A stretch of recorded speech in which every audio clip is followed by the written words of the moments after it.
April చివరిలో 25 ఏళ్లు పూర్తి చేసుకున్న సందర్భంగా రజతోత్సవ సభ నిర్వహించింది. ప్రభుత్వ వైఫల్యాలపై పోరాడాలని, ప్రజల్లోకి వెళ్లాలని నేతలు, కార్యకర్తలకు దిశానిర్దేశం చేశారు అధినేత కేసీఆర్. కానీ అనుకోకుండా కార్యక్రమాలకు అడ్డుపడింది. ఆ పార్టీకి సంబంధించింది జూన్ నెల మొత్తం వృధా అయిపోయింది. ఆ పరిస్థితి ఎందుకు వచ్చింది? బీఆర్ఎస్ ఎక్కడ వెనుకబడింది? తెలంగాణలో ప్రతిపక్ష పార్టీగా ఉన్న బీఆర్ఎస్ ఏప్రిల్లో 25 సంవత్సరాల రజతోత్సవ వేడుకలు జరుపుకుంది. ఏప్రిల్ 27న వరంగల్లో బహిరంగ సభ తర్వాత పెద్ద ఎత్తున కార్యక్రమాలు చేయాలని నిర్ణయించుకుంది. అదే వేదికపై అధినేత కేసీఆర్ కూడా ఆ విషయం ప్రస్తావించారు.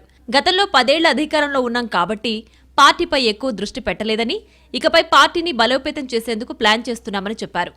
ఈ జూన్ నెలలో సభ్యత్వ నమోదు చేస్తామని ప్రకటించారు. సభ్యత్వ నమోదు ద్వారా పార్టీ కార్యకర్తలను యాక్టివ్ చేయొచ్చని బీఆర్ఎస్ ఆలోచించింది. దీంతో పాటు గ్రామ స్థాయి నుంచి రాష్ట్ర స్థాయి వరకు పార్టీ కమిటీలు వేయాలని అనుకుంది.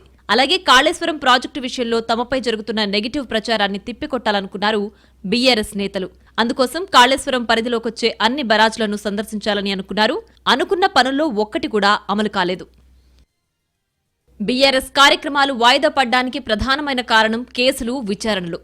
పార్టీ ఆవిర్భావం దగ్గర్నుంచి ఇప్పటి వరకు ఎప్పుడూ ఎదుర్కోని విచారణలను సీనియర్ నేతలు ఎదుర్కొన్నారు.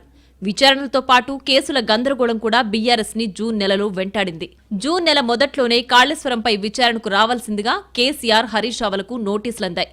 కేసీఆర్ జూన్ 11న విచారణకు హాజరయ్యారు. అంతకుముందే జూన్ 9న హరీష్ రావు కూడా విచారణకు హాజరయ్యారు. ఆ తర్వాత ఫార్ములా ఈ కార్ రేస్ కేసులో ఏసీబీ ముందు విచారణకు హాజరయ్యారు వర్కింగ్ ప్రెసిడెంట్ కేటీఆర్. ముగ్గురు అగ్రనేతలు వరుసగా విచారణలకు హాజరు కావాల్సి రావడంతో కార్యక్రమాలపై దృష్టి పెట్టలేకపోయింది పార్టీ. విచారణలో అడిగే ప్రశ్నలకు ఏం సమాధానం చెప్పాలి, జస్టిస్ పీసీ ఘోష్ కమిషన్తో పాటు ఏసీబీ అధికారుల ముందు ఎలాంటి డాక్యుమెంట్స్ ఉంచాలనేది లాయర్లతో చర్చించడమే సరిపోయింది.